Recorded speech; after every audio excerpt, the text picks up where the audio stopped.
Topic ଉପରକୁ ଯିବା ଯେ କ'ଣ ରଖିବା ଟପିକ୍ କୁହନ୍ତୁ। ଗୁରୁଜୀ ପ୍ରଣାମ। ହଁ ପ୍ରଣାମ। ଗତ ଥର ଆଲୋଚନା କରିଥିଲେ ସାଧନ ସରଳ ବ୍ୟକ୍ତି ପ୍ରଭାବଶାଳୀ ଗୁଡାକ ହେଇଥିଲା ହୋଇଥିଲେ ଯେ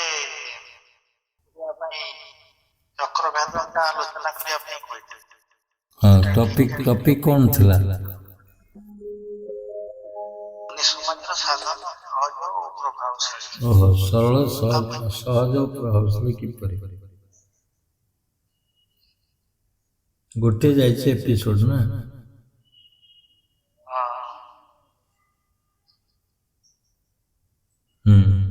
ହଉ ଠିକ ଅଛି, ଧନ୍ୟବାଦ ଟପିକ୍ ପାଇଁ। ଆଉ କିଏ ଅଛନ୍ତି କହିବେ ଟପିକ୍?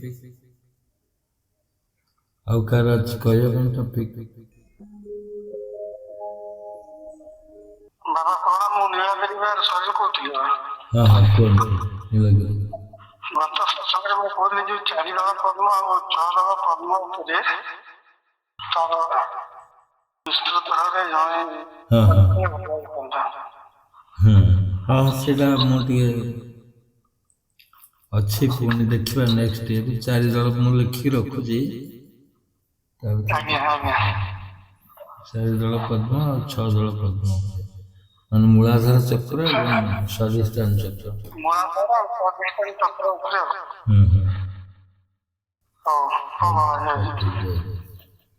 ଆଉ କାହାର ଅଛି କୁହନ୍ତୁ? ଆଉ କାହାର ଅଛି କହିବାର ସବଜେକ୍ଟ ଉପରେ? ହଁ ଜୟ ଜୟ। ପ୍ରତ୍ୟେକ ଚକ୍ରର ପରିଚୟ ପ୍ରତ୍ୟେକ ଚକ୍ରର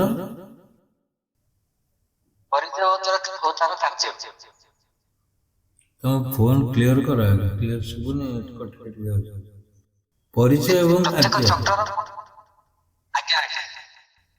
ପ୍ରତ୍ୟେକ ଚକ୍ରର ପରିଚୟ। ଆଚ୍ଛା ହଁ।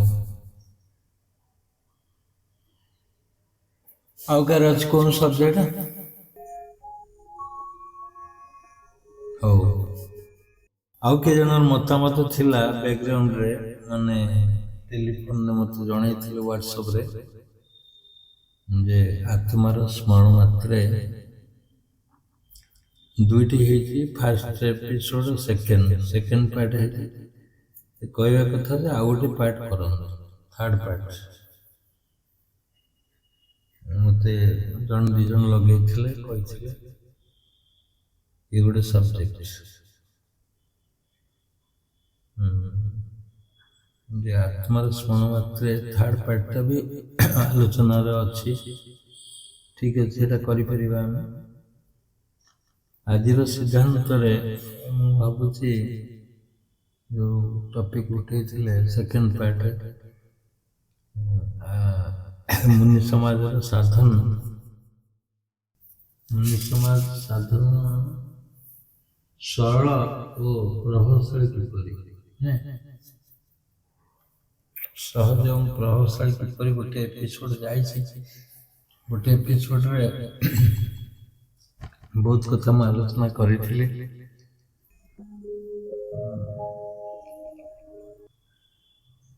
ଆଜିର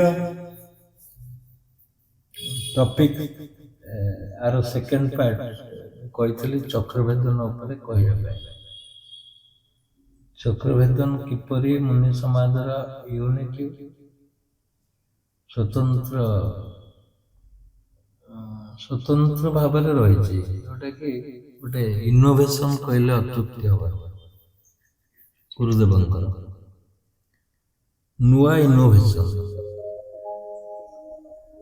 ମାନେ ଯୋଉଟା ଆଗରୁ ନଥିଲା ସୃଷ୍ଟିର। ମୁଁ ଭାବୁଛି ଗୁରୁଦେବକୁ ଯୋଉ କହୁଛନ୍ତି ମୁଁ 5000 ବର୍ଷ ପରେ ଆସିଲି, ତାମାନେ 5000 ବର୍ଷ ପୂର୍ବରୁ ଏଇଟା ଥିଲା। ପୁଣି ଧରିକିରି ଆସିଛନ୍ତି ହୁଏତ ତାର ଆବଶ୍ୟକତା ଆସିଲା ପୁଣି ସେଇ ଚକ୍ରଭେଦନ ଯେତେବେଳେ ଲୁପ୍ତ ହେଇଗଲା ପାତଞ୍ଜଳି ଯୋଗ ସୂତ୍ର ଆସିଲା ଆଉ ଅନେକ ମହର୍ଷିଙ୍କର ବା ଋଷିଙ୍କର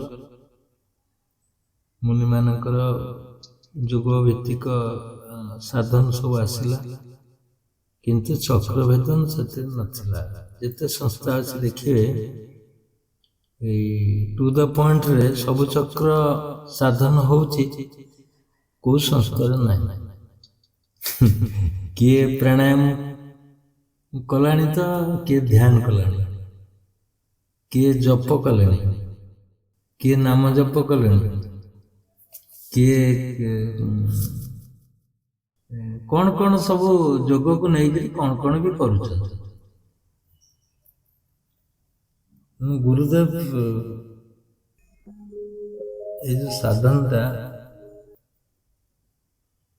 ହଁ କିଏ କୋଉ ସାଧନ ସବୁ ଦଉଛନ୍ତି, କିଏ କେତେ ସଂସ୍ଥା ଅଛି।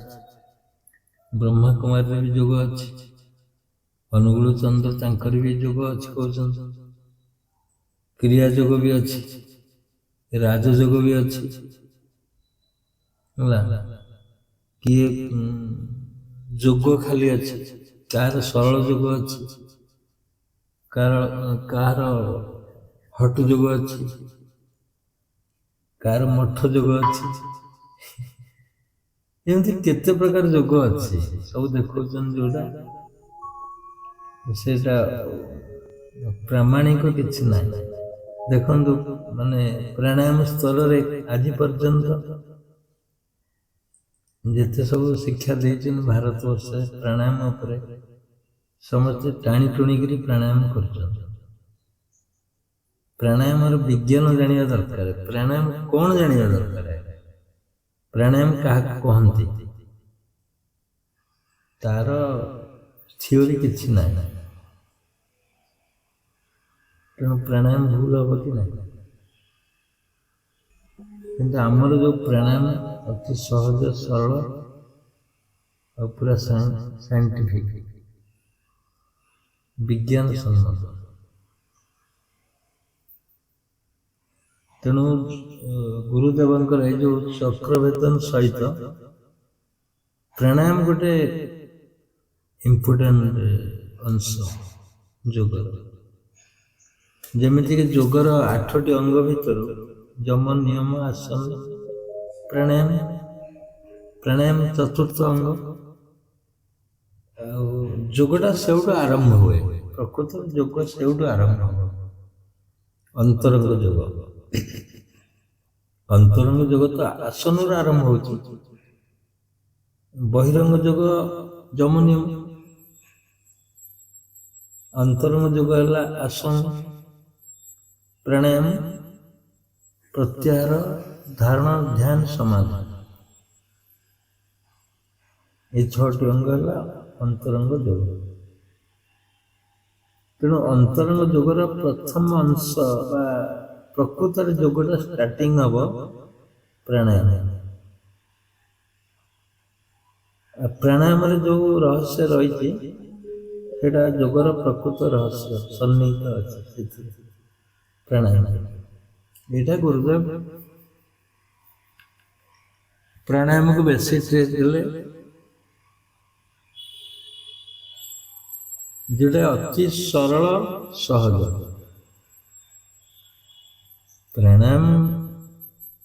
ପ୍ରାଣାୟାମରେ ଯୋଉ ଟେକ୍ନିକ ଅଛି ମାନେ କହିବାକୁ ଗଲେ କିଛି ନାହିଁ, ତୁମେ କିଛି କରିବନି ଯୋଉଠି ସେଠି ପ୍ରାଣାୟାମ, କର୍ତ୍ତା ଭାବ ଲୋପ ହବ, ଅକର୍ତ୍ତା ହେଇଯିବ ସେ, ତାହେଲେ ପ୍ରାଣାୟାମ। ସମସ୍ତେ ପ୍ରାଣକୁ ଟାଣିବାକୁ କହିଛନ୍ତି କିନ୍ତୁ ଗୁରୁଦେବ ତାଙ୍କ ସିଦ୍ଧାନ୍ତରେ ସିଏ ପ୍ରାକ୍ଟିକାଲି ଅନୁଭବ କରିଛନ୍ତି, ଅନୁଭବ ଜନିତ ଜ୍ଞାନକୁ ଆଣି ରଖିଛନ୍ତି ଏଠି। ତୁମେ ବି ଏଇ ଅନୁଭବ ଜନିତ ଜ୍ଞାନରେ ନିଜେ ଅନୁଭବ କରିପାରିବ ପ୍ରାଣାୟାମଟା କଣ। ତେଣୁ ପ୍ରାଣାୟାମରେ ସେ କହୁଛନ୍ତି ମନ ଦିଅ, ପ୍ରାଣ ଶକ୍ତି ମନ ଦେଲେ ସ୍ଥିରତା ଆସିବ। ଯେପର୍ଯ୍ୟନ୍ତ ମନ ନାହିଁ ସେ ପର୍ଯ୍ୟନ୍ତ ପ୍ରାଣ ଚାଲିବ। ପ୍ରାଣ ମନ ଏକ ହବ, ତୁମେ ମିଶିବାକୁ ପଡ଼ିବ। ପ୍ରାଣକୁ ମନକୁ ମିଶେଇଲେ ପ୍ରାଣାୟାମ ହେବ। ତେଣୁ ଏଇ ସରଳ ସହଜ ଯୋଗଟା କେତେ ଇଫେକ୍ଟିଭ, ମାନେ ତାର କଳ୍ପନା ବି କରିପାରିବନି। ଏଥିରେ ନା ଆକ୍ସନ ଅଛି ନା ରିଆକ୍ସନ ଅଛି, କିଛି ନାହିଁ। ଆଉ ତାର ଗୋଟେ ଆସନ ଅଛି, କୋଉ ଆସନରେ ତୁମେ କରିପାରିବ। ଆଉ ସେ ଆସନଟା ଅତି ସହଜ ଏବଂ ସମସ୍ତଙ୍କ ଠାରୁ ଯେତେ ଆସନ ଅଛି ପୃଥିବୀରେ ସେ ଆସନଟି ଅତି ସହଜ ଆଉ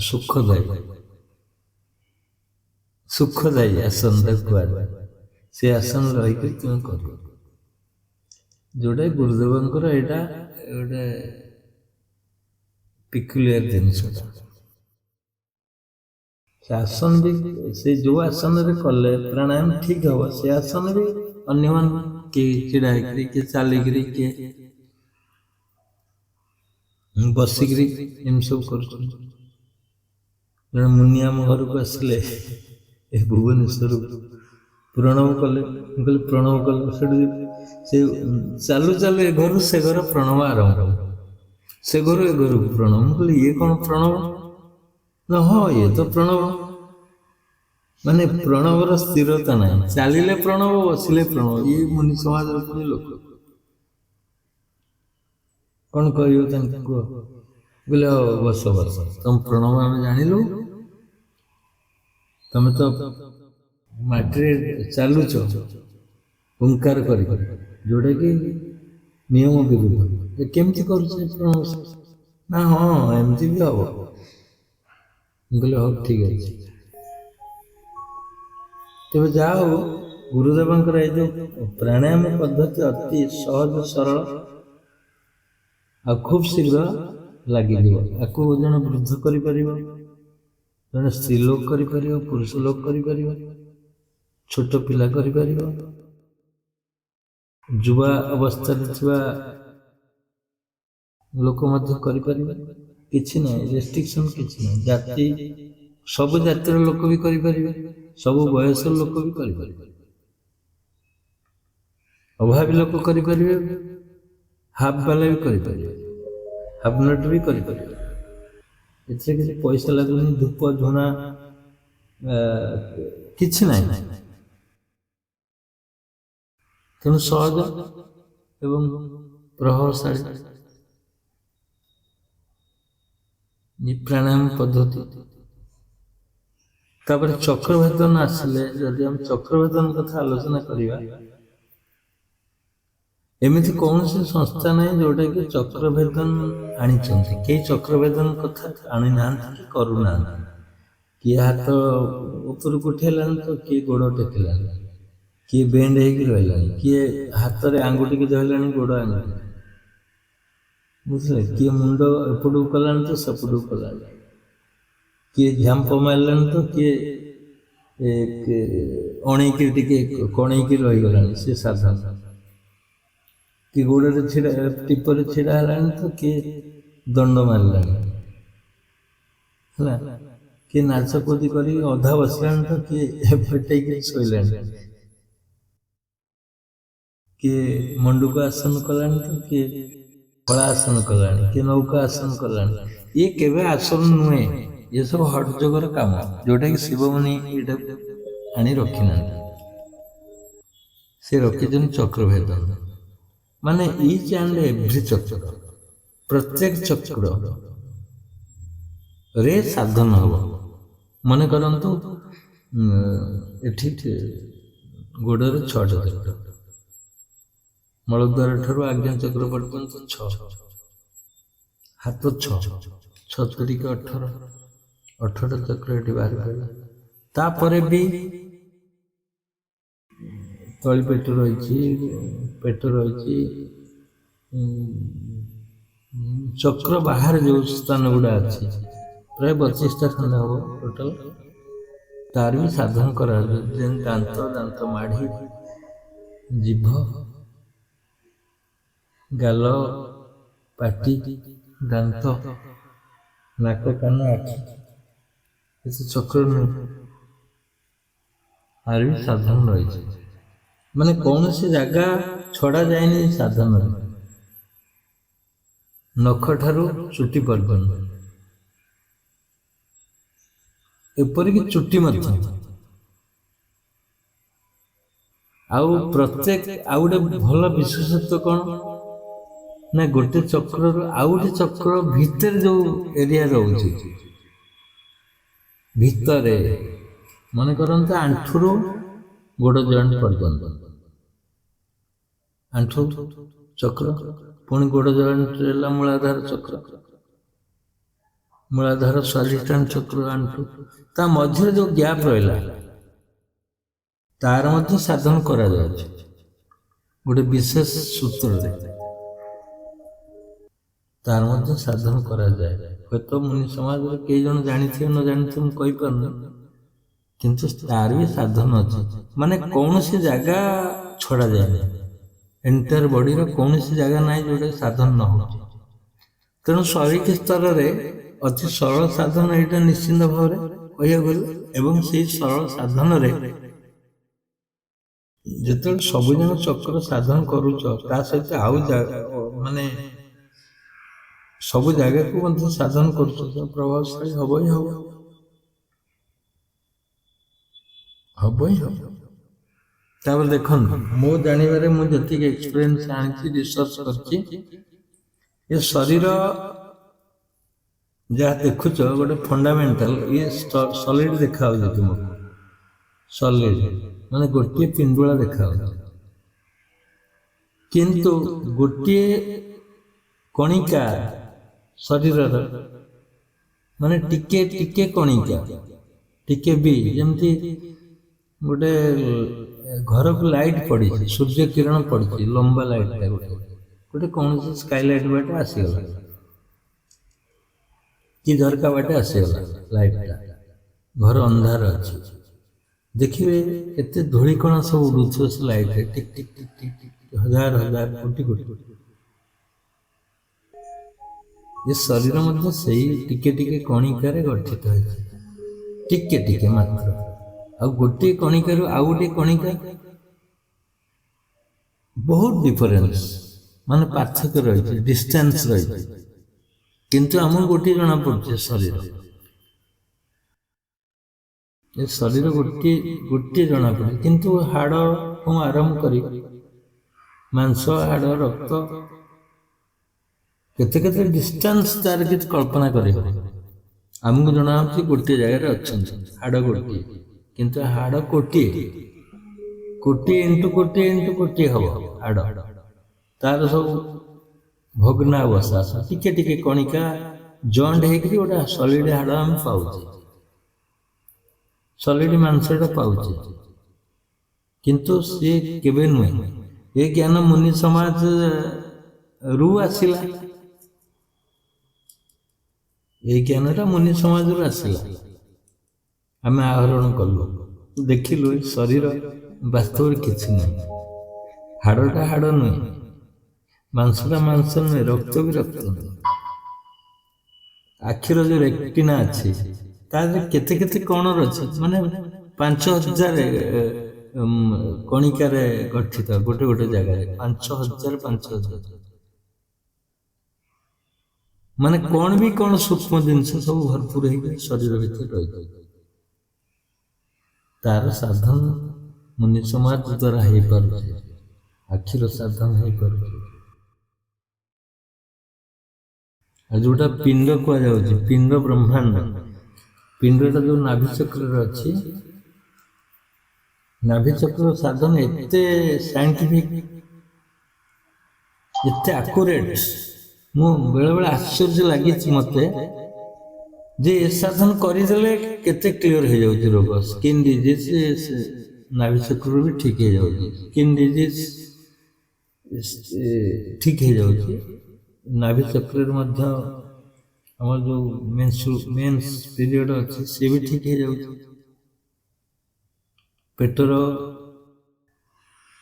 ଯୋଉ ରହିଛି ଗ୍ୟାସ ସେକ୍ସନ ସେ ବି ଠିକ ହେଇଯାଉଛି, ହଜମ ମଧ୍ୟ ଠିକ ହେଇଯାଉଛି, ମାନେ କୌଣସି ବି କଣ ସୂକ୍ଷ୍ମ ଜିନିଷ ସବୁ ଭରପୁର ହେଇକି ଶରୀର ଭିତରେ ରହିଛି। ଆଖିର ସାଧନ ମୁନି ସମାଜ ଦ୍ୱାରା ହେଇପାରୁଛି, ଆଖିର ସାଧନ ହେଇପାରୁଛି। ଆଉ ଯୋଉଟା ପିଣ୍ଡ କୁହାଯାଉଛି, ପିଣ୍ଡଟା ଯୋଉ ନାଭି ଚକ୍ରରେ ଅଛି, ନାଭି ଚକ୍ର ସାଧନ ଏତେ ସାଇଣ୍ଟିଫିକ, ଏତେ ଆକୁରେଟ, ମୁଁ ବେଳେବେଳେ ଆଶ୍ଚର୍ଯ୍ୟ ଲାଗିଛି ମତେ ଯେ ଏ ସାଧନ କରିଦେଲେ କେତେ କ୍ଲିୟର ହେଇଯାଉଛି ରୋଗ, ସ୍କିନ୍ ଡିଜିଜ ନିଦ୍ରା ମଧ୍ୟ ଆସିଯାଉଛି। ଗୋଟିଏ ଚକ୍ରରେ ଦେଖନ୍ତୁ କେତେ କେତେ ଜିନିଷ ରହିଛି। ମାନେ ଯୋଉ 10 ଦଳ ପଦ୍ମ ଅଛି କହୁଛନ୍ତି ନାଭିରେ 10ଟା କନେକ୍ସନ ରହିଛି, ଆଉ ସେଥିରେ 2ଟା ଗ୍ରନ୍ଥି ଅଛି। ଗ୍ରନ୍ଥି ଯେମିତିକି ଆଡ୍ରେନାଲ ଆଉ ପାନକ୍ରିଆସ ଗ୍ରନ୍ଥି, 8ଟି ଗ୍ରନ୍ଥିରୁ ଏ ଗ୍ରନ୍ଥି 2ଟା ନାଭି ଚକ୍ର କଣ୍ଡକ୍ଟ କରୁଛି। ତେଣୁ ତାର ସାଧନ ମନୁଷ୍ୟ ସମାଜରେ ଏତେ ସୁନ୍ଦର ସୂକ୍ଷ୍ମ ଭାବରେ କରିଦିଆହେଇଛି, ଯୋଉଟା କି ଅତି ପ୍ରଭାବଶାଳୀ ଅନୁଭବ ହଉଛି। ଆମେ କରିବାରେ ଜାଣିଲୁ, ଯେତେବେଳେ ନେଗେଟିଭ କଲୁ ନେଗେଟିଭର ପ୍ରଭାବ ପଡ଼ିଲା ଆମକୁ। ମୁଁ ଟ୍ରାଏଲ କରିଥିଲି, ନେଗେଟିଭ କଲେ କ'ଣ ହବ? ରିସର୍ଚ୍ଚ କରିବା କଥା ନା, ନେଗେଟିଭ କଲେ ଏଇଟା ହଉଛି, ପଜିଟିଭ କଲେ ଏଇଟା ହଉଛି। ତେଣୁ ଯଦି ନେଗେଟିଭର ସୂତ୍ରଟା ଦେଇଥାନ୍ତେ ଭୁଲରେ, ତାହେଲେ ମନୁଷ୍ୟ ସମାଜର ସାଧନ ଏତେ ଆକୁରେଟ ହେଇନଥାନ୍ତା। ଗୁରୁଦେବ ତାକୁ ବହୁତ ଚିନ୍ତା କରି, ବହୁ ଏକ୍ସପିରିଏନ୍ସ ଆଣିକିରି ନାଭିଚକ୍ର ସାଧନ ଦେଇଛନ୍ତି, ଯୋଉଟା କି ବହୁତ ପ୍ରଭାବଶାଳୀ। ଗୋଟେ ଲୋକକୁ ଯୋଉ ଜୀବରୁ ଶିବ ବନେଇଦବ କେବଳ ନାଭିଚକ୍ର। ତେଣୁ ଅନୁଭବ କରନ୍ତୁ କେତେ ଏ ସାଧନ, ଟିକେ ଟିକେ ସାଧନ ମାତ୍ର, ସୂକ୍ଷ୍ମ ଭାବରେ ସାଧନ, ସରଳ ସହଜ, କିନ୍ତୁ କେତେ ପ୍ରଭାବଶାଳୀ, କେତେ ପ୍ରଭାବଶାଳୀ। ଯୋଉ ଇମ୍ୟୁନିଟି ପାୱାର ଆମେ ଅନୁଭବ କରୁଛେ ବଡି ଭିତରେ, ସେ ଇମ୍ୟୁନିଟି ପାୱାରର ଶକ୍ତି କେନ୍ଦ୍ର ହଉଛି ନାଭି। ଏନର୍ଜେଟିକ ସେ କରିବ, ତୁମକୁ ଏନର୍ଜେଟିକ କରିବ ଆଡ୍ରେନାଲ ଗ୍ରନ୍ଥି ମାଧ୍ୟମରେ।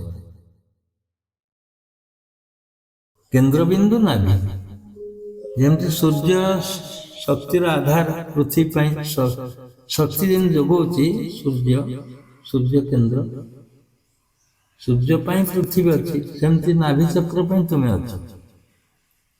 ଜୀବନ ଚକ୍ର, ସେଇଟା ମୁଁ ତ ବିସ୍ତୃତ ଭାବରେ କହିଥିଲି ମଣିପୁର ଚକ୍ର ଉପରେ, ଆଉ ସୁଯୋଗ ମିଳିଲେ ସବୁ ଚକ୍ର ଉପରେ କୁହାଯିବ ବୋଲି ମୁଁ କହିଛି ବିସ୍ତୃତ ଭାବରେ। ତେଣୁ ଏଇଟା ମୁଁ ଭାବୁଛି, ବେଳେବେଳେ ଭାବେ ଶିବମୁନି କେତେ ରିସର୍ଚ୍ଚ କରିଛନ୍ତି, କେତେ ଏ ଜିନିଷଟାକୁ ଆହରଣ କରିଛନ୍ତି, କେମିତି କଲେ, କୋଉଠୁ କଲେ। ଏଇଟା ଏ ଜନ୍ମର କେବେ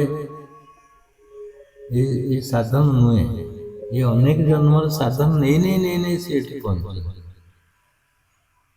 ନା ଚାକିରି କରିବାକୁ ଇଚ୍ଛା ଥିଲା, ନା ଇଂଲିଶ ପଢିବାକୁ ଇଚ୍ଛା ଥିଲା, ନା ସ୍କୁଲ କୋର୍ସ କରିବାକୁ ଇଚ୍ଛା ଥିଲା। କେବଳ ସଂସ୍କୃତ ପଢୁଥିଲେ ପଣ୍ଡିତ ହେବା ପାଇଁ, ସଂସ୍କୃତ ବିଦ୍ୟାରେ ପାରଙ୍ଗମ ଥିଲେ, ଏତିକି ତାଙ୍କର ବିଦ୍ୟା। ଯୋଉଟାକି ସବୁ ମନ୍ତ୍ର, ବେଦ ମନ୍ତ୍ର ଜାଣିଲେ ସଂସ୍କୃତ ପାଇଁ, ଭାଗବତ ଜାଣିଲେ, ଗୀତା ଜାଣିଲେ, ଅନେକ ଶ୍ଲୋକ ବ୍ୟାଖ୍ୟା କରିଛନ୍ତି ଶିବମୁନି। ଯୋଉ ଆମର ପାତଞ୍ଜଳି ଦର୍ଶନ, ଯୋଉ 2ଟା ଦର୍ଶନ ଅଛି, ତାକୁ ମଧ୍ୟ ବ୍ୟାଖ୍ୟା କରିଛନ୍ତି ଶିବମୁନି। ମାନେ ତାଙ୍କ ଏକ୍ସପିରିଏନ୍ସ ସହିତ ଯୋଉଟା ଟାଲି କଲା, ଯୋଉଟା ମ୍ୟାଚ୍ କଲା, ସେଇ ବହି ସେ ଲେଖିଲେ। ସେ ବେଦାନ୍ତ ହଉ, ସିଦ୍ଧାନ୍ତ ହଉ, ବା ବେଦ ହଉ, ଭାଗବତ ହଉ, ଯାହା ହଉ, ତାଙ୍କ ଏକ୍ସପିରିଏନ୍ସ ଅନୁସାରେ, ତାଙ୍କ ଅଭିଜ୍ଞତାକୁ ନେଇକି ସାଧନର ପରାକାଷ୍ଠା ଯୋଉ ଅଛି, ତାକୁ ଏକ୍ସପିରିଏନ୍ସ ଆଣିକିରି ଯୋଉ ବହି ମ୍ୟାଚ୍ କଲା। ଯେମିତିକି ଦେଖନ୍ତୁ, ଶିବମୁନି ଯଦି କ୍ୱେଶ୍ଚିନ୍ ହୁଏ ଯେ ସେ ଲେଖିଛନ୍ତି ଆମର ଯୋଗ ଦର୍ଶନ ଶାସ୍ତ୍ର, ସାଧନ ପାଦ, ସମାଧି ପାଦ, କିନ୍ତୁ କୈବଲ୍ୟ ପାଦ ଲେଖିନାହାନ୍ତି, କି ବିଭୂତି ପାଦ ଲେଖିନାହାନ୍ତି। କାରଣ ବି ଅଛି,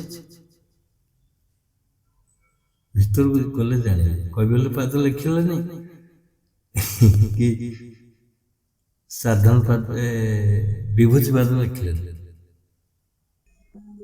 ଯିଏ ପଚାରିଲେ, ଆଜ୍ଞା 2ଟା କଲେ ନା ଆଉ 2ଟା କାହିଁ କଲେନି, ନା ତୁମର ତ 2ଟା ହାତ ଅଛି, ଚଳିବ ଆଉ କ'ଣ ଦରକାର।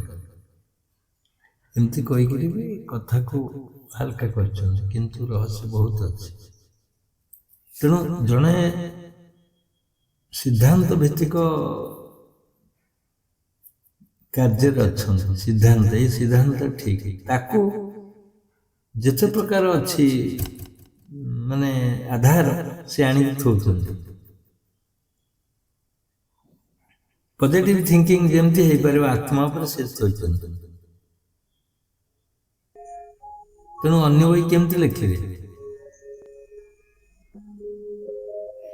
ଲେଖିପାରିବେନି। ଯାହା ହଉ, ମାନେ ଆଜିର ଯୋଉ ଚକ୍ରଭେଦନର ଅବଦାନ, ଚକ୍ରଭେଦନର ଯୋଉ ସିଦ୍ଧାନ୍ତ ବା ଚକ୍ରଭେଦନର ଯୋଉ ଟେକ୍ନିକ ଅଛି, ସେଟା ପିକୁଲିଆର ଏବଂ ବହୁତ ପ୍ରଭାବଶାଳୀ। ବହୁତ ପ୍ରଭାବଶାଳୀ। ମୁଁ ଅଙ୍ଗେ ଅଙ୍ଗେ, କୋଣେ କୋଣେ, ଅବୟବରେ, ଗଣ୍ଠି, ଯୋଡ଼, ପ୍ରତ୍ୟେକ ଜାଗାରେ ମୁଁ ଦେଖିଛି ଏ ସାଧନ କେତେ ପାୱାରଫୁଲ ରହିଛି। ଚକ୍ରରେ ସାଧନ କରି କରି ଉପରକୁ ଉଠିବ ମନ, ଏକରେ ତ ମନ କନସେନ୍ଟ୍ରେଟେଡ ହେଇଯିବ।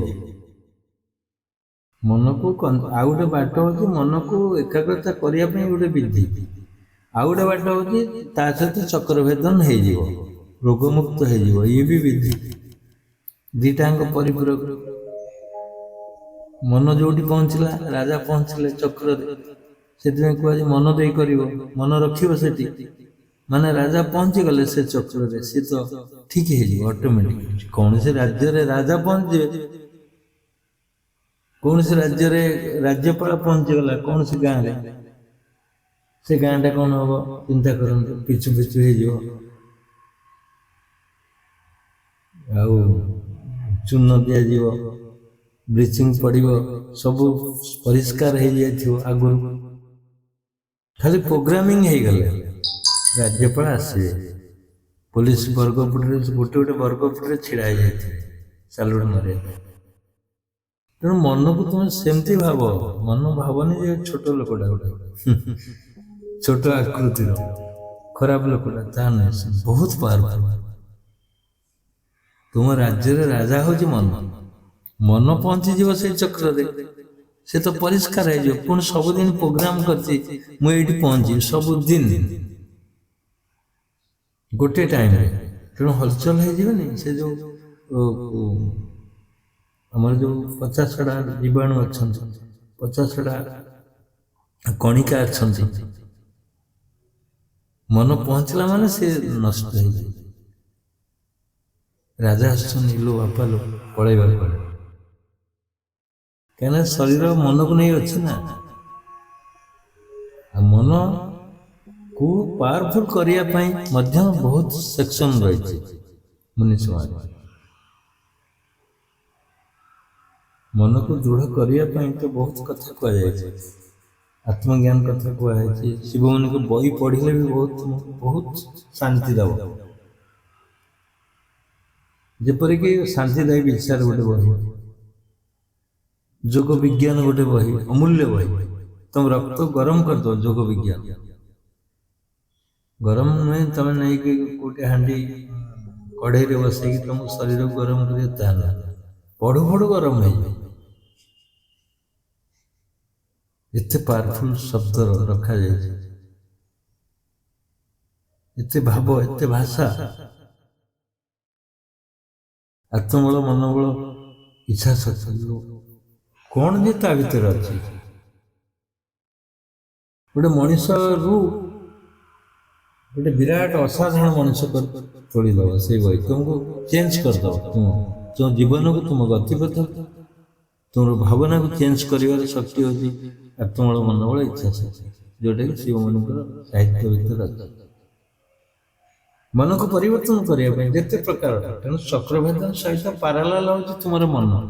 ତେଣୁ ସେ ଦେଖିଲେ ଚକ୍ରଭେଦନ ଖାଲି କଲେ ହବନି, ମନ ଯଦି ଦୃଢ ନଥିବ, ପଚାସଢା ହେଇଥିବ, ରୋଗଗ୍ରସ୍ତ ହେଇଥିବ, ପୁଅର ମାଇଣ୍ଡ,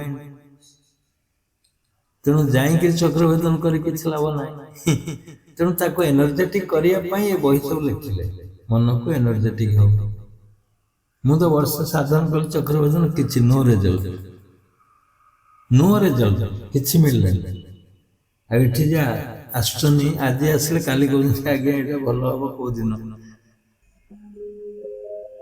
ମୁଁ ତ କାହାକୁ ପଚାରୁନି କାହିଁ ଭଲ ହେଲାନି। ସୁଯୋଗ ମିଳିଲା ମତେ ବହି ପଢିବା ପାଇଁ ବର୍ଷ ପରେ।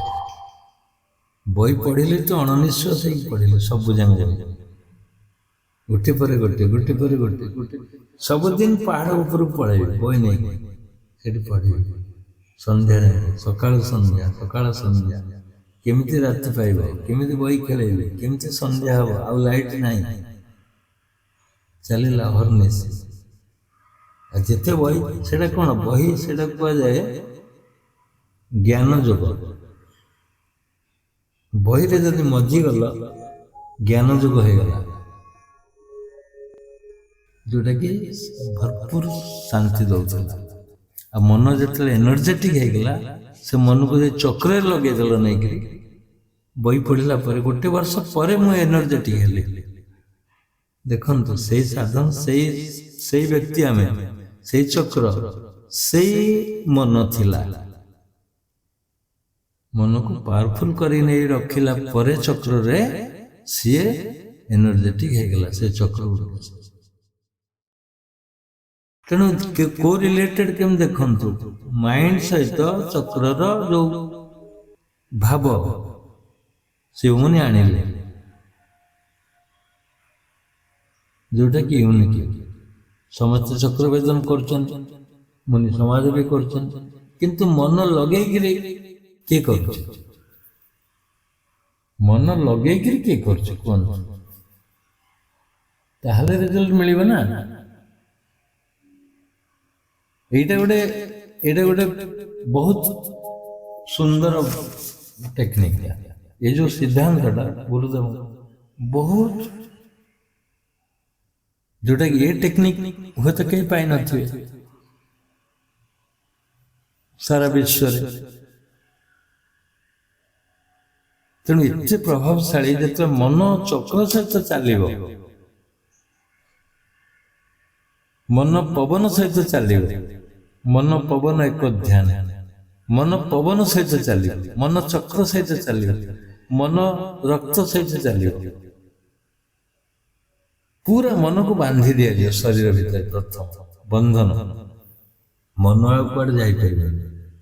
ଆଉ ଗୋଟେ ଟେକ୍ନିକ ଅଛି ଗୁରୁଦେବଙ୍କର, ମାନେ ଯୋଉ ଚକ୍ରରେ তুমি ସାଧନ କରୁଛ, ସେଇ ଚକ୍ରକୁ ଡିଭିଜନ କରିବ। 12 ଥର କରୁଛ, ତାକୁ ଗୁଣନ କରିକିରି ରିଟର୍ନ ବେଳକୁ କେମିତି 1/3 ଗୋଟେ ଚକ୍ରକୁ 1/3 ଖସିବ। 12 ପ୍ରକାର ମାନେ 12 ଥର, 5 ପ୍ରକାର ମାନେ 12 ଥର କରିବ, 5 ପ୍ରକାର 5 ଭାଗ୍ୟ ହବ। ତେଣୁ ଗୁଣନରେ ରହିଗଲ, ହରଣରେ ରହିଗଲ, ହିସାବ କିତାବ ରହିଗଲ, ମନ ଆଉ ଯିବ କୁଆଡେ? ଏମିତି ବି ସାଧନ ଅଛି। ଇଏ ଗୋଟେ ଆହୁରି ପାୱାରଫୁଲ, ମାନେ ପାୱାର ସହିତ ସାଧନ ହବ, ଆହୁରି ପାୱାରଫୁଲ ସାଧନ। ସେଥିପାଇଁ ମୁନି ସମାଜରେ ସାଧନ ସାଧାରଣ ନୁହେଁ, ଅସାଧାରଣ ସାଧନ। ଅସାଧାରଣ ସାଧନ ତାକୁ କୁହାଯିବ, ଯୋଉଟା କୋଉଠି ମିଳିବନି ଭାରତ ବର୍ଷରେ। ସାଇଣ୍ଟିଫିକ ପୁରା। କାହିଁକି ସାଇଣ୍ଟିଫିକ? ମାନେ ମନ ଯେତେବେଳେ ପହଞ୍ଚି ଯାଉଛି, ସେଇ ଜାଗାଟା ଆରୋଗ୍ୟ ହେଇଯାଉଛି। ଯେମିତିକି ଆକ୍ସିଡେଣ୍ଟ ହେଇଗଲା କୋଉଠି ରୋଡରେ, ପୁଲିସ ଭ୍ୟାନ ସାଉଣ୍ଡ କରିକି ଘଁ ଘଁ ହେଇକି ପଳେଇଲା, ସବୁ ଆଡେଇ ଗଲେ। ସେଇଠି ଯେତେ ଆକ୍ସିଡେଣ୍ଟ ହେଇଛି, ସେପଟରେ ବସ୍ ଜାମ୍, ଏପଟରେ ବସ୍ ଜାମ୍, ଗାଡି ସବୁ ଜାମ୍ ହେଇଯାଉଛି ଆକ୍ସିଡେଣ୍ଟ ଜାଗାରେ। ସେମିତି ଯୋଉଠି ତୁମର ଆକ୍ସିଡେଣ୍ଟ ହେଲା, ସେଇଠି ଜାମ୍ ହେଇଯିବ। ଇଏ ତ 2-4ଟା କି 100 କି 200 ବସ୍ ଜାମ୍ ହବ। ଏଠି ତ ଅବୁର୍ଦ୍ଧ ସୈନ୍ୟ ଆସି ପହଞ୍ଚିବେ ତୁମ ପାଖରେ। କୋଉଠି ଆକ୍ସିଡେଣ୍ଟ ହେଇଗଲା, ଗୋଡରେ ଫୁଲିଗଲା, ଫୁଲିଯିବା ଅର୍ଥ ହିଁ ସବୁ ଯାକ ଅଣୁକଣିକା ସେଠି ପହଞ୍ଚିଗଲେ, ବ୍ୟାକ୍ଟେରିଆ ଗୁଡା। ସୈନ୍ୟ ପହଞ୍ଚିଗଲା, ମନ ପହଞ୍ଚିଗଲା, ମନ ପହଞ୍ଚିଲେ ସୈନ୍ୟ ପହଞ୍ଚିବ, ଶ୍ଵେତ ରକ୍ତ କଣିକା ପହଞ୍ଚିବ।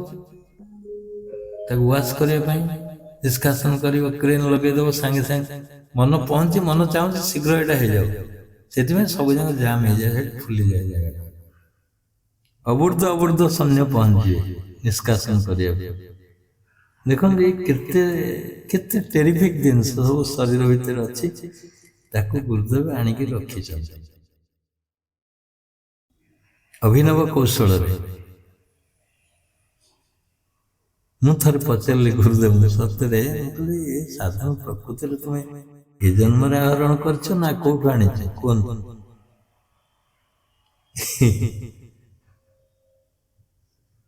କହିଲେ ନାଇଁ, ଏ ଜନ୍ମର ସାଧନ ନୁହେଁ, ଅନେକ ଜନ୍ମର ସାଧନ ନେଇକରି ଆମେ ଆସିଛୁ, ପୁଣି ଏ ଜନ୍ମରେ ବି କିଛି କରିବାକୁ ପଡିବ। ଉଭୟର ସଂସ୍କାର ରହିଛି, ଉଭୟର ସଂସ୍କାର ରହିଛି। ସାଧନ କରିଥିଲେ ବେଳେ ତ ପୁଣି ଆସିପାରିଲେ ନା, ସାଧନ କରିଥିଲେ ବେଳେ ମୃତ୍ୟୁକୁ ଜୟ କରିପାରିଲେ। ଏଠି ତ ମୃତ୍ୟୁର ବିଦ୍ୟା ଶିକ୍ଷା ହଉଛି, ଏ ଚକ୍ର ବେଦନ ନୁହେଁ କି ସମାଧି ନୁହେଁ, ଏଠି ମୃତ୍ୟୁର ଶିକ୍ଷା ଦିଆ ହଉଛି, କେମିତି ମରିବ, କେମିତି ମରିକିରି ବଞ୍ଚିବ, ଯୋଉଟା କି ମୁନି ସମାଜରେ ପାଇବ। ଆଉ ଗୋଟେ ବଡ ଜିନିଷ ହଉଛି କଣ, ମୁନି ସମାଜର ସାଧନରେ ଅନେକ ରୋଗ ଭଲ ହଉଛି ଏ ଚକ୍ର ବେଦନ ମାଧ୍ୟମରେ। ଯୋଉ ଚକ୍ରରେ ସାଧନ କରିବ, ଖାଲି ମାନେ ଯଦି ମୁଁ 100% କହିବି, ଏନି ଡିଜିଜ୍ ଭଲ ହେଇପାରିବ, ଏନି ଡିଜିଜ୍। ଗୋଟିଏ କାରଣ ତାର କଣ ନା ଭାବନା। ଯଦି ସେ ଗୋଟିଏ ପଏଣ୍ଟ ରହିବ, ମୁଁ ସୁସ୍ଥ, ମୁଁ ନିରୋଗ, ମୁଁ ସୁସ୍ଥ, ମୁଁ ନିରୋଗ। କ୍ୟାନ୍ସର ହେଇଛି, ଜାଣୁଛି କ୍ୟାନ୍ସର, କିନ୍ତୁ ସେ କଣ କହୁଛି ମୁଁ ସୁସ୍ଥ ନିରୋଗ। ଯଦି ତା ଭିତରେ ପୁରେଇବ କ୍ୟାନ୍ସର ଅଛି, ମୁଁ କେମିତି ଭଲ ହେଇପାରିବ? ଦେଖନ୍ତୁ ଏଇଟା କେତେ ସାଇଣ୍ଟିଫିକ। ଭାବନା ଯଦି କରିପାରିଲା ସେ, ମୁଁ ସୁସ୍ଥ, ମୁଁ ନିରୋଗ, ସୁସ୍ଥ ଭିତରେ କ୍ୟାନ୍ସର କୋଉଠି ରହିବ? ସୁସ୍ଥ ଯଦି ସେ କହିପାରୁଛି 100%, କ୍ୟାନ୍ସର କୋଉଠି? ଯଦି କ୍ୟାନ୍ସର ଅଛି ସେ ଆଉଟ ହବ। ସେ କଣିକା ସବୁ କୁଆଡେ ପଳେଇବେ? ଯୋଉ ମୃତ କଣିକା ଅଛି ବା ଯୋଉ ସେଲ ଗୁଡା ନଷ୍ଟ ହେଇଯାଇଛି ବା ହଉଛି, ଦିନେ ଦିନେ ଖାଉଛି କ୍ୟାନ୍ସର ରୋଗଟା, ସେ ରହିପାରିବନି। ଗୋଟେ ସୁସ୍ଥ ଭାବନା କରୁଥିବା ବ୍ୟକ୍ତି ପାଖରେ ସେ ରହିପାରିବ। ପୁଣି ଯିବ ଯୋଉଠି ଅସୁସ୍ଥ ଭାବନା ଅଛି, ଯୋଉଠି କ୍ୟାନ୍ସର ଅଛି, ସେଠିକି ଯିବ, ଗୋ ଆଉଟ। କିନ୍ତୁ ତୁମେ ଏଇଠି ଗୋଟିଏ କଥା ତୁମେ କେତେ ଦୃଢତାର ସହିତ କହିପାରୁଛ, ମୁଁ ସୁସ୍ଥ ନିରୋଗ। ମୁଁ ଏଇ କଥା କୁହେ, ଯେ ବଡ ବଡ ପେସେଣ୍ଟ ଆସୁଛନ୍ତି, ମୁଁ ଏଇ କଥା ତାଙ୍କୁ କୁହେ, ନିଜକୁ କହିପାରିବ ଯଦି ସୁସ୍ଥ ନିରୋଗ, ତମେ ସୁସ୍ଥ ହେଇଗଲେ ନା, ଆଉ କିଛି ନାହିଁ। ଏଠି କିଛି ଟେକ୍ନିକ ନାହିଁ, କିଛି ଚକ୍ରଭେଦନ ନାହିଁ। ଏଇଟା ତ ମୁଁ ଅନୁଭବ କରୁଛି, ମୋ ଏକ୍ସପେରିଏନ୍ସରୁ ମୁଁ କହୁଛି। ଏଇଟା ମୁନି ସମାଜ ଠିକ ଅଛି, ମୁନି ସମାଜ କହିଛି, କିନ୍ତୁ ମୋ ଏକ୍ସପେରିଏନ୍ସ ଦୃଢତାର ସହିତ ମୁଁ କହୁଛି, କରୁଛି, ଏବଂ କେତେ ଲୋକଙ୍କୁ ପ୍ରଭାବିତ କରିଛି ଭାବନାରେ, କଳ୍ପନା ଭାବ। କାରଣ ମୁଁ ଅନୁଭବ କରିଛି, ମୁଁ ଅନୁଭବ କରୁଥିବା କଥାକୁ ମୁଁ ଆଣି ଉପସ୍ଥାପନ କରୁଛି ଏଠି। ତେଣୁ ଏଇ ଯୋଉ ବିଦ୍ୟା ବା ଏଇ ଯୋଉ ବିଜ୍ଞାନ ଆମକୁ କୋଉଠୁ ମିଳିଲା? ଏଇ ମୁନି ସମାଜର ସାଧନରୁ ମିଳିଲା, ଆଉ କୋଉଠୁ ମିଳିଲା? ସମସ୍ତେ ସହସ୍ର ଚକ୍ର କଥା କହିଛନ୍ତି, ସହସ୍ର ଚକ୍ର। ଶିବମୁନି କହୁଛନ୍ତି ସହସ୍ର ଚକ୍ରରେ ରୁହ, ସହସ୍ର ଚକ୍ରରେ ରହିକି ସାଧନ କର। ଅଟୋମେଟିକ ତମେ ଯଦି ପ୍ଲେସମେଣ୍ଟ କରିବ, ତୁମେ ସ୍ୱୟଂ ସହସ୍ର ଚକ୍ରକୁ ପଳେଇବ। ଆଉ ତୁମେ ଯଦି ଆଜ୍ଞା ଚକ୍ର ରହିବ, କଣ ହବ? କିଛି ହବନି। ନାଭି ଚକ୍ର ରହିବ, କିଛି ହବନି। ସ୍ୱାଧିଷ୍ଠାନ ଚକ୍ର ରହିଲେ କିଛି ହବନି, ଅବଶ୍ୟ ଧନ ମିଳିବ। ମୂଳାଧାର ଚକ୍ର ରହିଲେ ଅବଶ୍ୟ ଧନ ମିଳିବ। ଏମିତି ଅଛି। ଯୋଉ ଚକ୍ର କଥା କହୁଥିଲେ ଆଲୋଚନା କରିବାକୁ, କରିବି କେବେ? ତେଣୁ ସହସ୍ର ଚକ୍ର ରହିକିରି ପ୍ରାଣାୟାମ କଲେ ତମେ ଶୁଦ୍ଧ ପ୍ରାଣାୟାମ କରିପାରିବ। ସେ ପ୍ଲେସମେଣ୍ଟ ମଧ୍ୟ ମୁନି ସମାଜ ଚକ୍ରଭେଦନରେ ଅଛି। ଉଲ୍ଲେଖିତ ଅଛି। କେବେ ଚିନ୍ତା କଲେଣି କି ମନକୁ ଆସିଲେଣି ଯେ ମୁଁ କିଏ, ଏ ଶରୀରଟା କ'ଣ, ମୋର କାର୍ଯ୍ୟ ଦକ୍ଷତା କେତେ, ଏ ପୃଥିବୀ ସହିତ ରିଲେସନ ମୋର କ'ଣ, ପୁଣି ଆପରେ କୋଉଠି ରିଲେସନ ହବ ମୋର। ଆଉ ମୁଁ ବାସ୍ତବରେ ଯୋଉ କେନ୍ଦ୍ରବିନ୍ଦୁ ହେଇକି ମୋର ସଂଜ୍ଞା ସହିତ ବୁଲୁଛ, ତା ସହିତ ଗୋଟେ ତାର ସ୍ଥିତି ମାନେ ମୋର ସ୍ଥିତି କେବେ ଅନୁଭବରେ ଆଣ, ମୋର ସ୍ଥିତି କେବେ ଅନୁଭବରେ ଆଣ ବସିକିରି, ତାହେଲେ ସବୁ ଯାକ ସମାଧାନ ହେଇପାରିବ। ଏ ଜ୍ଞାନ ମଧ୍ୟ ମୁନି ସମାଜ ଦେଇଛି। ଆଉ ମୁନି ସମାଜ ଏ ଚକ୍ରଭେଦନ ମାଧ୍ୟମରେ ଯେ ଖାଲି ରୋଗ ମୁକ୍ତିର ବାଟ ଦେଖେଇଛି ତା ନୁହେଁ, ଏ ଜୀବନ ମୁକ୍ତିର ବାଟ ମଧ୍ୟ ଅଛି। ଯୋଗର ଲକ୍ଷ୍ୟ ହଉଛି ଜୀବନ ମୁକ୍ତି, ରୋଗ ମୁକ୍ତି ନୁହେଁ। ରୋଗ ଜୀବ ଛାଏଁ ଛାଏଁ, ଯଦି ଜୀବନ ମୁକ୍ତିର ଆଶା ରଖି ସାଧନ କରିବ, ସମାଧିର ଆଶା ରଖି ସାଧନ କରିବ, ତାହେଲେ ରୋଗ ମୁକ୍ତି ହବ। ଏଇଟା ମୁନି ସମାଜର ଚକ୍ରଭେଦନର ଏକ ଅଂଶ। ଲକ୍ଷ୍ୟ ଗୋଟେ ବିରାଟ ଲକ୍ଷ୍ୟ ହବା ଦରକାର। ତା ସହିତ କମ୍ପ୍ଲିମେଣ୍ଟାରୀ ଏଇଟା ରଖାଯାଇଛି, ରୋଗ ମୁକ୍ତି ହବ, ବିରାଟ ଲକ୍ଷ୍ୟ ରଖ। ଇଏ ବି ମୁନି ସମାଜର ଚକ୍ରଭେଦନରେ ଯାଉଛି। ଏଇଟା ମଧ୍ୟ ମୁନି ସମାଜର ସିଦ୍ଧାନ୍ତ ଭିତ୍ତିକ ଅଛି, ମାନେ କେତେ କମ୍ପ୍ଲିମେଣ୍ଟାରୀ ଅଛି। ମାନେ ରୋଗ ସହିତ ଜୀବନ ମୁକ୍ତି, ରୋଗ ସହିତ ଜୀବନ ମୁକ୍ତି। ଆଗେ ଶୁଦ୍ଧ ହବ ଶରୀର, ତାପରେ ସାଧନ କରିବା ପାଇଁ ତ ସରଳ ହେଇଯିବ। ଏ ବାଟ ଦେଖଉଛି ମୁନି ସମାଜ। ଆଗେ ସୁସ୍ଥ ରୁହ, ତାପରେ କୋଉଠି ଜୀବନ ମୁକ୍ତି କି ଯିବ, ସମାଧି ଆଡକୁ ଯିବ। ଆଉ ଯେପର୍ଯ୍ୟନ୍ତ ପେଟ କେଁ କେଁ ହଉଛି, ଯେପର୍ଯ୍ୟନ୍ତ ନାଡି ଠିକ ନାହିଁ, ଯେପର୍ଯ୍ୟନ୍ତ ଗ୍ୟାସ ଉଠୁଛି ଉପରକୁ, ତୁମେ କ'ଣ କରିବ, କି ଯୋଗ କରିବ? ସେଇଟା ଆଗେ ସମାଧାନ ହବା ଦରକାର। ତେଣୁ ଯୋଉଟା ମୁନି ସମାଜ ଆଗେ ସେଇଟାକୁ କ୍ଲିୟର କରୁଛି। ଦେଖନ୍ତୁ ଏଠି ଛୋଟ ଆମ ଚିନ୍ତାଧାରା ଭିତରେ ମାନେ କେତେ କେତେ ଲୋକ ଆସୁଛନ୍ତି, ଏଠି ଭଲ ହଉଛନ୍ତି। ବେଳେ ବେଳେ ଆଶ୍ଚର୍ଯ୍ୟ ଲାଗୁଛି, କେମିତି ଭଲ ହଉଛନ୍ତି। ନିଜେ ମୁଁ ସନ୍ଦିଗ୍ଧ ହେଇଯାଉଛି। ଏ ରୋଗ ଭଲ ହେଇପାରିଲା, ସେ ରୋଗ ଭଲ ହେଇପାରିଲା, ଏ ରୋଗ ଭଲ ହେଇପାରିଲା। ଆମେ ପଛରୁ ରହିକି ଦେଖୁଛୁ। ଗୋଟେ ବେଳେବେଳେ ଚ୍ୟାଲେଞ୍ଜିଂ ଫ୍ୟାକ୍ଟର ଆସିଛି। ଚ୍ୟାଲେଞ୍ଜିଂ, ଏବେ ଜଣେ ଆସିଥିଲେ, ଆଜି ଗଲେ, ଲକ୍ଷ ଲକ୍ଷ ମାନେ କେତେ ଲକ୍ଷ ଟଙ୍କା ଖର୍ଚ୍ଚ କରୁଛନ୍ତି, ଠିକ ହେଇପାରୁନି।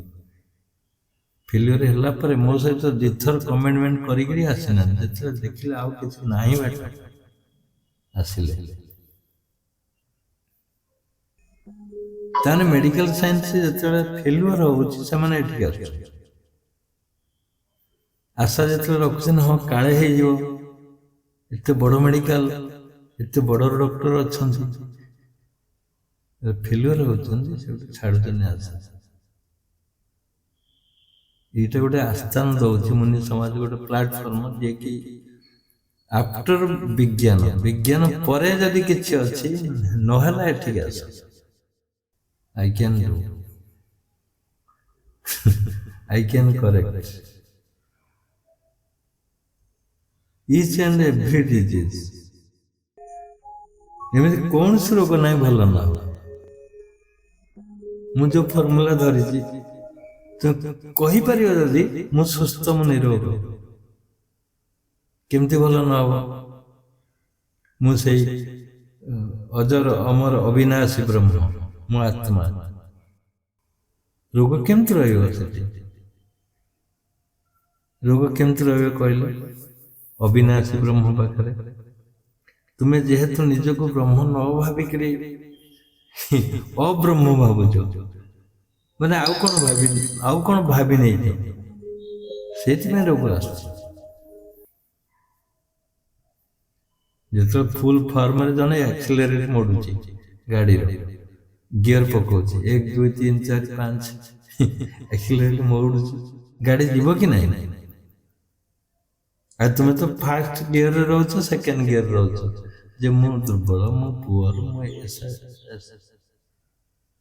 ଏକ୍ସିଲରେଟ କର ମନକୁ, ଗାଡି ଦୌଡ଼ିବ, ଶରୀର ଦୌଡ଼ିବ, ଆଉ ସବୁ ଫୋପାଡ଼ି ହେଇଯିବ, ସବୁ ଯାକ କୁଆଡେ ଯିବେ ଜଣା ପଡିବନି।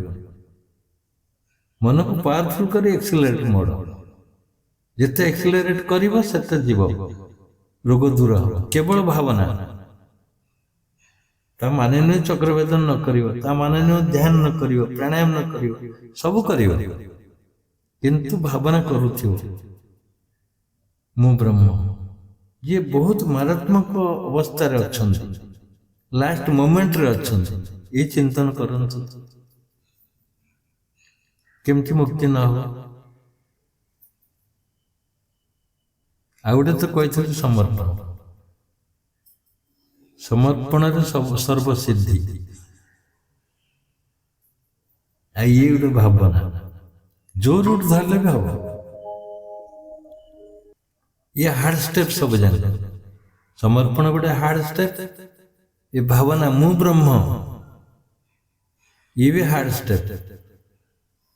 आउ किछि पुरेबनी, किछि पुरेबनी, ये जिनस सब ये जो एसेट्स गुरा हमको किए जोगेला, ये सब मुनि समाज साहित्य जोगे, निजर एक्सपीरियंस जोगे, चक्रभेदन जो शाणित भाव, ये चक्र करुच माने मु देखे से चक्र प्राय सेठ रही जाए, पृथ्वी आसी सेठ रहे, पृथ्वी मन को फेरे आनी तुम्हें सेठ रख से चक्र, आउ किछि ना, तुम्हें एवं से चक्र एक केमती प्यूरिफाई न हो से चक्र। ये शिक्षा गुरुदेव देते, आपको रिसीव किए करू, जी रिसीव कला से अनुभव करियो, जी ज्ञान है से अनुभव करियो, बिना ज्ञान रे हबनी। आ गोटे बड़ अवदान होची मुनि समाज देइची जोटा ज्ञान, सेतपे गुरुदेव कहले ज्ञान शक्ति अछि। चक्रभेदन रहिला ता भितरे, किंतु ज्ञान एडवांस हैला। एक कथा देखो केते मूल्यवान कथा सब कह जाए,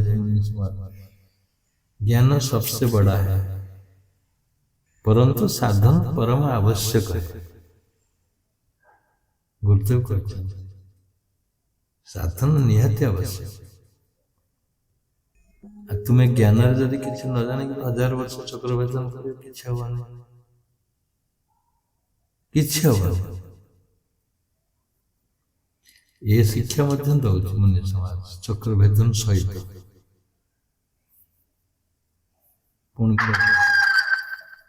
राति पाइला किए कोड राति पाइला देखिवा, कार राति पाइला सी कौन थे कुकुड़ा बोबेला सरला। ये तो भुवनेश्वर कुकुड़ा नुहे,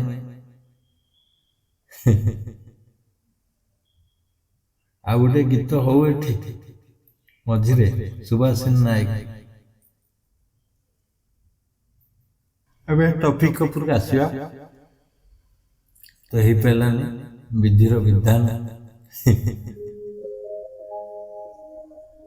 संजोग एटी संजोग कटि जाइए कौन सी त्रुटि दोषरू बा को कारण कटि जाए संजोग हो पारना। आ गोटे बड़ कथा कहते मुनि समाज आम शिक्षा पाइले से हूँ एकाग्रता। एकाग्रता रे सब किछ करि हबो, गोटे इम्पोर्टेंट पॉइंट। ये शिक्षा मध्य चक्रभेदन सहित सम्मिलित। यदि एकाग्रता न करिवो किछ हो 1000 वर्ष जीव किछ हे परिबो। କୁହନ୍ତିନି ଗୋଦରା କୋଢ଼େ ଯେତେ ମାଡ଼େ ସେତେ, ଯେତିକି ଖୋଳିବ ପୁଣି ଗୋଦର ଗୋଡ଼ରେ ବନ୍ଦ ହେଇଯାଉଥିବ। ସେମିତି ତୁମେ ଯଦି ଏକାଗ୍ରତା ନ କରିବ ତାହେଲେ ପୁଣି ବୁଝି ହେଇଯିବ, ଗାଡ଼ ଗଡ଼ି କରୁଥିବ ସବୁଦିନ କିନ୍ତୁ ଏକାଗ୍ରତା ନଥିବ। ଏ ଶିକ୍ଷା ମଧ୍ୟ ଚକ୍ରଭେଦନ ସହିତ ସମ୍ମିଳିତ ହେବା ଦରକାର, ଏ ଭାବନା ନହେଲେ ହବ। ଆଉ ଗୋଟେ ବଡ଼ ଜିନିଷ ମୁନି ସମାଜର ସହଜ ସରଳ ଭିତରେ ଯିବ, ସହଜ ଏବଂ ପ୍ରଭାବଶାଳୀ ଏଇଥିପାଇଁ ଯେ ଟାଇମ୍ ସେଡ୍ୟୁଲ୍, ଟାଇମ୍ ଦିଆହେଇଛି, ଯେଉଁ ଟାଇମ୍ରେ ସିଲେକ୍ଟ କରାହେଇଛି ଏଇ ଟାଇମ୍ରେ କରିବ, ସେଇଟା କେତେ ଅଭିନବ କୌଶଳରେ ଆଣି ଥୋଇଛନ୍ତି ବ୍ରହ୍ମ ମୁହୂର୍ତ୍ତ ରାତି 3ଟା। ହ୍ୟାଲୋ ଗୁରୁଜୀ କଟିଗଲା ବୋଧେ? ମୋର କଟିଗଲା। ତେଣୁ ଶିବମୁନି ଯୋଉ କଥା କୋଉଠି ଛାଡ଼ିଲେ ଗଲା, ତା ଆଦି ଅନ୍ତ ଗଲାଣି। ଏକାଗ୍ରତା କହିଥିଲି, ତାପରେ ଆଉ ଗୋଟେ କଣ କହିଥିଲି? ଗୁରୁଜୀ ସେ ଟାଇମ୍ ସେଡ୍ୟୁଲ୍, ହଁ ଟାଇମ୍ ସେଡ୍ୟୁଲ୍ ମାନେ ଦେଖନ୍ତୁ ଯୋଉ ସାଧନ କରୁଛ ତାର ଗୋଟେ ଟାଇମ୍ ଅଛି, ଟାଇମ୍ଟାକୁ ମଧ୍ୟ ସଂଯୋଗ କରାହେଇଛି ସେ ଚକ୍ରଭେଦନ ବା ସାଧନରେ। ଏଇ ଟାଇମ୍ କରିବ, ମୁଁ ଦେଖିଛି ଅନ୍ୟ ବେଳେ କରୁଥିବି ଯେତିକି ଇଫେକ୍ଟିଭ ନୁହେଁ, ଏ ଟାଇମ୍ ସେଡ୍ୟୁଲ୍ ଏତେ ଇଫେକ୍ଟିଭ କଳ୍ପନା ବାହାରେ। ଯଦି ବ୍ରହ୍ମ ମୁହୂର୍ତ୍ତରେ ଉଠି ତୁମେ କଲ, ଏ ଗୋଟେ ଗୋଟେ କଲର, ଯେମିତି ଏକାଗ୍ରତା ଗୋଟେ କଲର, ଯେମିତିକି ମନ ଲଗେଇ ସାଧନ କରିବା ଗୋଟେ କଲର, ଯେମିତି ମନ ରଖିବ ସେଠି ଆଉ କୁଆଡ଼େ ଯିବନି, ସିଏ ଗୋଟେ କଲର। ଇଏ ସେମିତି ଟାଇମ୍ ସେଡ୍ୟୁଲ୍ ଗୋଟେ କଲର, ମାନେ ଗୋଟେ ଗୋଟେ ରଙ୍ଗ ଦିଆଯାଉଛି ସାଧନକୁ ବଳିଷ୍ଠ କରିବା ପାଇଁ, ପ୍ରଭାବଶାଳୀ କରିବା ପାଇଁ। ତେଣୁ ଟାଇମ୍ ସେଡ୍ୟୁଲ୍ଟା ଯଦି ତୁମେ ବ୍ରହ୍ମ ମୁହୂର୍ତ୍ତରେ ଥରେ ଉଠିଗଲ, ମୁଁ କହିଛି ନିଦ ଉଠିଲେ ବି ନିଦ ପୁଣି ମାଡ଼ି ବସିବ, ତମେ ହଠାତ୍ ଉଠି ବସିଯିବ, ଉଠି ବସିଗଲେ ସେ ନିଦ ଆକ୍ରମଣ କରିବନି। ବାସ୍, ନିଦ ଗୋଟେ ଅନନ୍ତ ଶକ୍ତି, ମନେ ରଖନ୍ତୁ, ଅନନ୍ତ ଅସୀମ ଶକ୍ତି, ସବୁ ଯାକ ଭରପୁର ହୁଏ ସେ ନିଦରେ, ତମ କଠ ନୁହେଁ ଶରୀର। ତ କିଏ କରୁଛି? ଆତ୍ମଦେବ କରୁଛନ୍ତି ଭିତରେ ରହିକି ନା।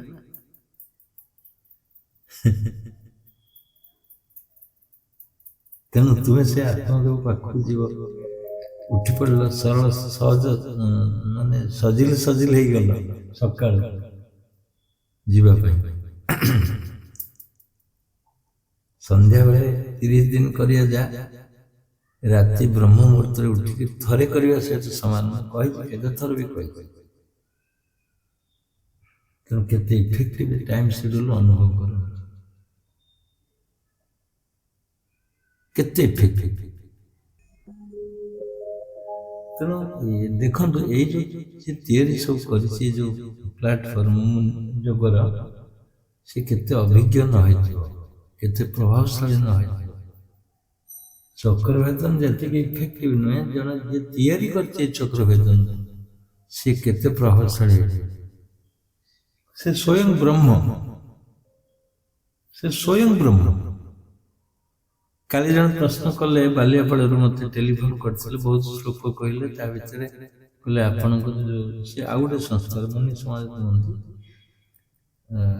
ଜମ୍ଭିରା ଗୋଟେ ଜାଗା ଅଛି ନା, ଜମ୍ଭିରା, ସେଠୁ ବାଲିଆପାଳ। କହିଲେ ଆଜ୍ଞା ଆପଣଙ୍କର ସବୁ ଜ୍ଞାନ ଖୋଲି ଦେଇଛନ୍ତି, ଉଚ୍ଚ କୋଟିର ଜ୍ଞାନ, ବହୁତ ଆନନ୍ଦ ଲାଗୁଛି, ସବୁ କିଛି ହଉଛି, କିନ୍ତୁ ଟିକେ ମୋର ରହିଯାଇଛି ଅଂଶ ବିଶେଷ, ଯେ ଆମେ କଣ ପୂର୍ଣ୍ଣ ବ୍ରହ୍ମ ନା ଆଂଶିକ? ଏଇ କ୍ୱେଶ୍ଚିନ୍ କରେ, ମୁଁ ବୁଝେଇଲି ଯେତେ ସମ୍ଭବ, ତାପରେ ବୁଝିଲି। ଯେମିତିକି ମୁଁ ଗୋଟିଏ ଉଦାହରଣ ଏଠି ଦେଇକି ରଖିବି ସେଇଟାକୁ, ମୁଁ କହିଲି ଗୋଟେ ଅଗ୍ନି ଜଳୁଛି, ଗୋଟେ ଜଙ୍ଗଲ ସାରା ଅଗ୍ନି ଜଳୁଛି। ତୁମେ ଟିକେ ଅଗ୍ନି ଶିଖା ଆଣିବ, ଗୋଟେ ଛୋଟ ଦିଆସିଲି କାଠିରେ ଆଣିବ ବା ଏପଟରେ ଲଗେଇବ, ଟିକେ କାଠିରେ ଆଣିବ, ନୀଳ ଲାଇଟ୍ରେ, ନୀଳ ଲାଇଟ୍ରେ ଆଣିଲ, ତୁମେ ଆଉ ଗୋଟେ ଅଗ୍ନି ହେଇଗଲା, ସେଇଟା ସେପାରେଟ୍ ହେଇଗଲା। କିନ୍ତୁ ସେ ଅଗ୍ନି ଯାଏ ସେ କି ନାହିଁ, ଅଂଶ କେମିତି ହେଲା? ସିଏ ଯେତେ ଶକ୍ତି ଅଛି ଆର ବି ସେତେ ଶକ୍ତି ଅଛି, ଇଏ ବି ଗୋଟେ ଜଙ୍ଗଲ ଜାଳି ଦେଇପାରିବ ପୁଣି। ତେଣୁ କ'ଣ ବି କହିବି, ମୁନି ସମାଜର ଏମିତି କହିଲେ ତ ସନ୍ଧ୍ୟା ହେଇଯାଏ। ମୁନି ସମାଜର ଯୋଗ ସିଦ୍ଧାନ୍ତ ଯଦି ମୁଁ କହିବି ସନ୍ଧ୍ୟା ହେଇଯାଏ। ଅତି ସରଳ ସାଧନ, ଏତେ ନୁହେଁ ଯେ ଗୋଡ଼ ଉପରୁ ଟେକି ମୁଣ୍ଡକୁ ତଳକୁ ରଖିବା, କିଛି ନାହିଁ, କିଛି ବି ନାହିଁ, ଏତେ ସରଳ କିନ୍ତୁ ଏତେ ପ୍ରଭାବଶାଳୀ କଳ୍ପନା ବି କରିପାରିବା। ଦେଖ ସୂକ୍ଷ୍ମ, ଗୋଟେ ସୂକ୍ଷ୍ମ ଶକ୍ତି, ସୂକ୍ଷ୍ମରେ ବିରାଟ ଜିନିଷ ତିଆରି ହେଇପାରିବ, ସ୍ଥୂଳରେ ନୁହେଁ। ଆତ୍ମାଟା କାହିଁ ପାୱାରଫୁଲ, ସୂକ୍ଷ୍ମ ହେଇଥିବାରୁ। ସେମିତି ମନୁଷ୍ୟ ସମାଜର ସାଧନ ବହୁତ ସୂକ୍ଷ୍ମ, ସେଇଥିପାଇଁ ପ୍ରଭାବଶାଳୀ, ସେଇଥିପାଇଁ ପ୍ରଭାବଶାଳୀ। 1:30 ବାଜିଲା, ଆଜି ରଖିବା ଏଠି ଏତିକି, ଆଜି ଆଗକୁ ଯିବାନି ଆଉ। ପୁଣି ହେଇପାରେ ଏପିସୋଡ ଅଲଗା କଥା, କିନ୍ତୁ ଏଠି ମତାମତ ରଖନ୍ତୁ, ଠିକ ଲାଗିବ ମୁଁ ଭାବୁଛି। ପ୍ରଣାମ ବାବା। ବାବା ପ୍ରଣାମ, ସମସ୍ତ ଉପସ୍ଥିତ ମନିମିତ ଭାଇ ଭଉଣୀ ମାନଙ୍କୁ ଯାଇଛି। ଏଠିକାର ସତ୍ସଙ୍ଗ ବହୁତ ହୃଦୟସ୍ପର୍ଶୀ ହୋଇଛି ଏବଂ ଏଠି ସତ୍ସଙ୍ଗକୁ ଆମେ ସତ୍ସଙ୍ଗ ଯାହା ଶୁଣିଲୁ ତାକୁ ଯଦି ଆମେ ନିଜର ସାଧନାରେ ଠିକ ଭାବରେ ଉପଯୋଗ କରିପାରିବୁ, ସମୟ ଠିକ ରଖିବୁ, ଆମେ ବହୁତ ଉପକାର ପାଇବୁ। ଦୁଃଖିତ ଯେ ଶନିବାର ଦିନ ମୁଁ ସତ୍ସଙ୍ଗ ପୁରା ଶୁଣି ପାରୁନାହିଁ, ଯାହା ବି ଶୁଣିଛି ଅଳ୍ପ କିଛି ଶୁଣିଛି। ସେତିକରୁ ଆମେ ନିରନ୍ତର ସାଧନ କରିବା ଏ ବିଷୟରେ ଆପଣ କହିଲେ। ଆଉ ଆମ ମୁନି ସମାଜର ସାଧନ ଏତେ ସରଳ ସହଜ କାହିଁକି, ତାର ମେରିଟ ଆଉ ଡିମେରିଟ ବିଷୟରେ ମଧ୍ୟ ଆପଣ ଆଲୋଚନା କଲେ। ଆମକୁ ପରୀକ୍ଷା କରିବା ପରେ ତାର ଅଲ୍ଟରନେଟିଭ ଫଳ କ'ଣ ହଉଛି, ତାର ସଠିକ ଫଳ କ'ଣ ହଉଛି, এই ଦୁଇଟି ପ୍ରମାଣ କରିସାରିବା ପରେ ହିଁ ଗୁରୁଜୀ ଲୋକମାନଙ୍କୁ ସାଧନ କରିବାର ସଠିକ ରାସ୍ତା ଦେଖେଇଛନ୍ତି। ତେଣୁ ଏଇ ମୁନି ସମାଜର ସାଧନ ସବୁବେଳେ ସମସ୍ତଙ୍କର ହିତରେ ଆସିଥାଏ। ମୁଁ ଏତିକି ମୋର ବକ୍ତବ୍ୟ ଶେଷ କରୁଛି। ଧନ୍ୟବାଦ। ସ୍ୱଳ୍ପ ସମୟ ଭିତରେ ବହୁତ ଠିକ କହିଲେ, ଠିକ ଲାଗୁଛି। ଆଉ କିଏ କହିବେ ମତାମତ ରଖିବେ?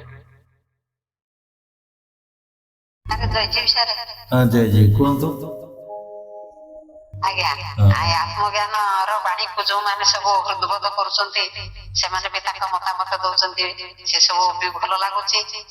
ଆଉ ମଝିରେ ଗୀତ ରଖିଛନ୍ତି ଯେ ମନଟି ଚାଲିଯିବ ସେଇ ସ୍ତରକୁ। ଆଉ ଏଇ ସତ୍ସଙ୍ଗ ସମସ୍ତଙ୍କୁ ବହୁତ ବାଟକୁ ଆଗେଇ ନଉଛି, ଯୋଉ ଏ ଜ୍ଞାନମର ବ୍ରହ୍ମାର୍ଗ ଆମର ସାଧନକୁ କେମିତି ସବୁ ସମୟରେ ଆମେ ଜାରି ରଖିବା। ଆଉ ଯେ ସାଧନ ସମୟଟା ନୁହେଁ, ପ୍ରତ୍ୟେକ ମୋମେଣ୍ଟରେ ସଦ୍ଗୁରୁଙ୍କୁ ଆତ୍ମାକୁ ସ୍ମରଣ କରିବା।